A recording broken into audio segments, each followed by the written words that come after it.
दक्षिणी थाईलैंड, समुद्र की नम हवा, हरे भरे जंगल, शांत पहाड़ियाँ और छोटे छोटे गांव, जहां जिंदगी सदियों से अपनी एक अलग ही लय में बहती आई है। लेकिन 2025 के नवंबर महीने में इसी शांत इलाके ने ऐसी त्रासदी देखी जिसने पूरे देश को हिलाकर रख दिया। ये कहानी है उन दिनों की जब आसमान ने अपनी सारी सीमाएं तोड़कर धरती पर प्रहार किया। ये कहानी है उन लोगों की जिनकी जिंदगी कुछ घंटों में बदल गई।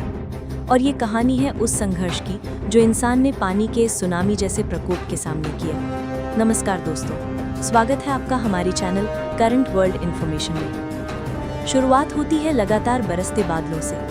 मौसम विभाग के मुताबिक ये बारिश सामान्य नहीं थी। एक के बाद एक उष्णकटिबंधीय दबाव क्षेत्र समुद्र से उठे और सीधे दक्षिणी थाईलैंड के तटों से टकराते चले गए। शुरू में लोगों ने इसे सामान्य मानसूनी बारिश समझा, लेकिन कुछ ही घंटों में बादल ऐसे बरसने लगे मानो किसी ने आसमान के दरवाजे पूरी तरह खोल दिए। कई जगहों पर 24 घंटे के भीतर इतनी बारिश हुई जितनी पूरे महीने में भी नहीं होती। पहाड़ों से पानी तेजी से नीचे की ओर बढ़ने लगा।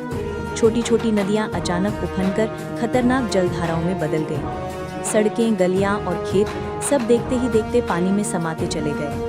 गांव में रहने वालों ने जब पहली बार घरों से बाहर झांका तो चारों तरफ सिर्फ भूरा होता पानी दिखाई दे रहा था। पानी का रंग मिट्टी, लकड़ी और टूटे घरों के मलबे के कारण गाढ़ा चॉकलेटी हो गया था। फिर वो समय शुरू हुआ जिसे हर कोई काला दिन कहने लगा।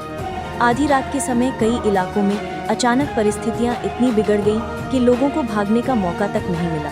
तेज गर्जना, बिजली की चमक, दीवारों से टकराता पानी और इसके साथ बहकर आती गाड़ियां, लकड़ियां, बिजली के खंभे सब मिलकर एक डरावनी आवाज पैदा कर रहे थे। लोग अपने घरों की छतों पर चढ़ते गए। कुछ ने मोबाइल की टॉर्चें जलाकर मदद बुलाने की कोशिश की, लेकिन नेटवर्क पहले ही गिर चुका था। कई गांवों में पानी इतनी तेजी से आया कि पूरा इलाका घंटों के भीतर झील में बदल गया।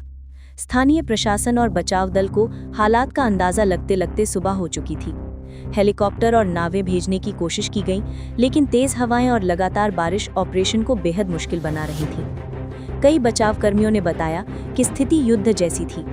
सामने सिर्फ पानी, मलबा, रोते हुए लोग और हवा में भय की गंध। बाढ़ का सबसे दर्दनाक पहलू था लोगों का अपने प्रियजनों से बिछुड़ जाना। कई परिवार नींद में ही अलग हो गए। कई बच्चों को सुरक्षित स्थानों पर भेजा गया, लेकिन माता पिता पीछे रह गए। एक माँ अपने 3 बच्चों को गोद में लेकर घंटों एक पेड़ से चिपकी रही। उनके अनुसार वो बार बार बच्चों का सिर ऊपर उठा रही थी ताकि लहरें उन्हें खींच ना लें। एक बुजुर्ग दंपति को लोग याद करते हैं। वे अपने घर की छत पर खड़े थे और एक दूसरे को पकड़े हुए थे, लेकिन अचानक आई लहर ने उन्हें बहा दिया। जिन लोगों ने ये दृश्य देखा वे आज भी उसे भूल नहीं पाए। मौतों का आंकड़ा धीरे धीरे बढ़ता गया। शुरुआती दिनों में किसी को अंदाजा नहीं था कि हकीकत कितनी भयानक है। जैसे जैसे पानी कम होने लगा, असल तस्वीर सामने आती गई। बाढ़ में पूरी बसें, घरों के ढांचे, दुकानें और वाहनों के ढेर मिले। कई जगहों पर घर अपनी नींव से उखड़कर 100-100 मीटर दूर मिले। खेतों में फैला पानी सड़ी हुई लकड़ियों और गिरी हुई दीवारों की गंध से भरा था। सबसे दर्दनाक पल वो थे जब बचाव दल मलबे से शव निकाल रहे थे। कई परिवार अपने खोए हुए लोगों की तलाश में हर थाने और राहत केंद्र पहुंचते। किसी की आंखों में उम्मीद थी कि शायद कोई चमत्कार हो जाए, परंतु राहत केंद्रों पर लगी सूचियों में नाम देखकर बहुत से लोग टूटते चले जा रहे थे। मीडिया की रिपोर्ट्स के मुताबिक इस आपदा में 145 से अधिक लोगों की मौत हो गई, जबकि सैकड़ों घायल हुए और लाखों लोग विस्थापित हुए। लेकिन इस त्रासदी के बीच भी इंसानियत ने अपनी रोशनी दिखाई। स्थानीय युवाओं ने रात भर नावों के सहारे लोगों को बचाया। एक शिक्षक ने स्कूल की 3 मंजिला इमारत को शरण स्थल में बदल दिया। वहां ना खाने का इंतजाम था, ना बिजली का, फिर भी उन्होंने सैकड़ों लोगों को सुरक्षित रखा।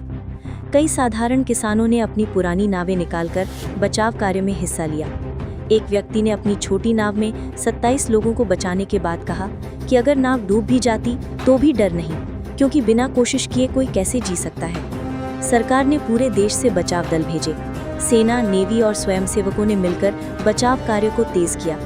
हेलीकॉप्टर से पानी, दवाइयाँ, खाने के पैकेट और जीवन रक्षक उपकरण गिराए गए। राहत शिविरों में भीड़ बढ़ने लगी थी। लोग गीले कपड़ों में, थके हुए, डरे हुए और भविष्य को लेकर अनिश्चित खड़े थे। कई बच्चों को नहीं समझ आ रहा था कि उनके घर कहाँ चले गए। एक छोटा बच्चा बार बार पूछ रहा था, हम घर कब लौटेंगे? लेकिन उसके पिता की आंखों में जवाब नहीं था। धीरे धीरे बारिश कम हुई और पानी उतरना शुरू हुआ, लेकिन जो दृश्य सामने आया वह विनाश का एक घोर चित्र था।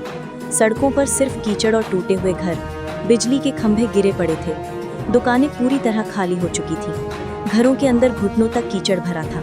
लोग अपने बचे हुए सामान को ढूंढने की कोशिश करते, कहीं कोई फोटो फ्रेम, कोई कपड़ा, कोई खिलौना जो उनकी बीती जिंदगी का हिस्सा हो। सरकार ने नुकसान का अंदाजा लगाना शुरू किया।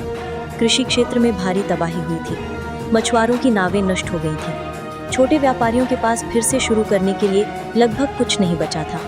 राहत सामग्री भेजी जाने लगी, लेकिन इतने बड़े क्षेत्र में ज़रूरतें बहुत अधिक थीं। इस दौरान कई देशों ने भी सहायता भेजी।